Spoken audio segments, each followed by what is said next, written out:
Hi everybody, good morning. It's Meg from Books Off the Beaten Path, and it's time for another early morning book review. Now this one is going to be a little bit different. I read this book in one night. Did you hear that thump? That was my cat knocking crackers off of the cupboard. I don't know why, but we've apparently already had an accident.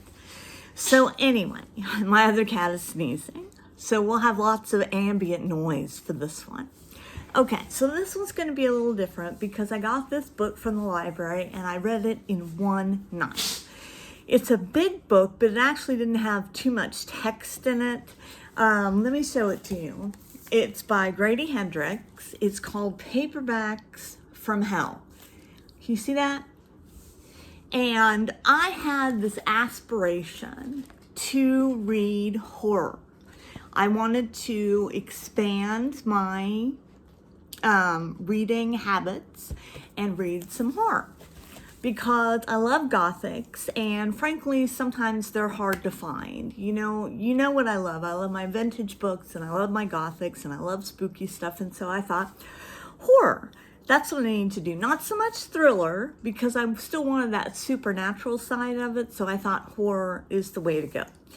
And this book has taught me that horror is not the way to go for me. I am not, take those off before they fall. I am not a horror reader. I tried, like I said, the book doesn't have a whole lot of text in it. It's divided up into different chapters, but it's mostly the covers.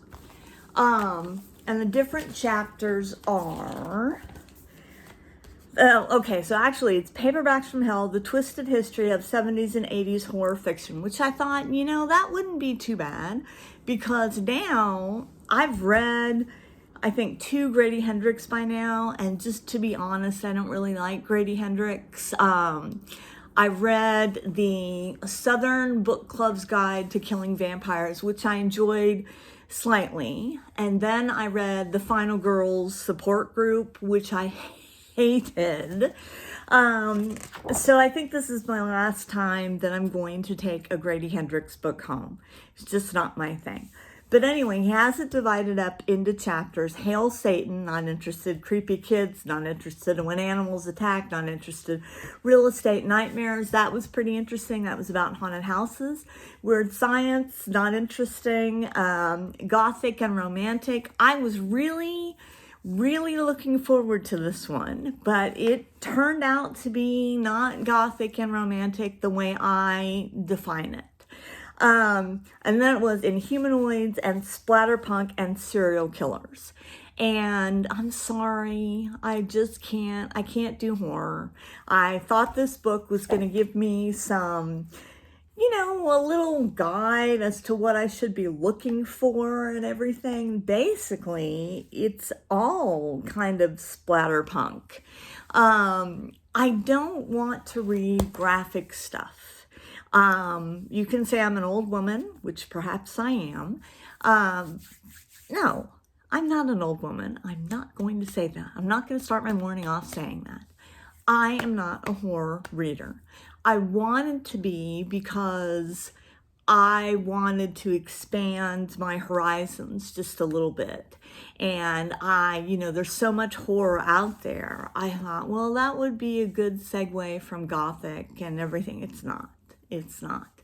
It's just gross and frightening and gross. And so it's not for me. I'm not going to be a horror reader.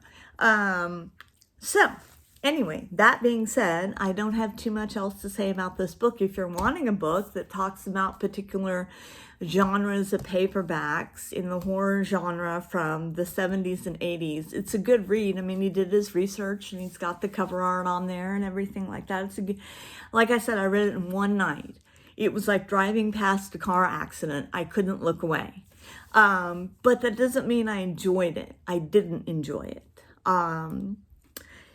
I don't have much else to say on it. I think I gave it a 3 or 4 stars on Goodreads simply because I wanted to give a nod to his research because he did do a lot of research on the book. And would I recommend it to someone interested in horror? Yes. Yes, I I would. But that person is not me. Unfortunately, or fortunately, it's not me. It's just not who I am. And I have to be true to myself. To thine's own self be true. So it'll interest you to know what I'm reading now, but I'm not going to tell you yet because it is a horror book that I'm reading now. So I am just a plethora of dichotomies, am I not? But anyway, I have another book that I finished reading, and it was really fun. And so my next early morning book review is going to be a tad lighter. I keep thinking that I should make this longer, but there's really nothing more to say. It was well researched. It was interesting, but it really taught me, and I think that's what I need to go away with. This page you might find interesting. Who knows, you might not. But I'm glad that I read it because it really taught me about myself. You have to know what you don't like before you know what you do like. And I don't like horror. As much as I thought I would, as much as I thought I could segue into some more modern books, you know, because my gothics, my 60s and 50s gothics are getting a little bit hard for me to find because I've read so many. Yeah, horror, not for me. Not for me. So let me know it's for you down in the comments. Give me a like, hit subscribe, and I will check you later.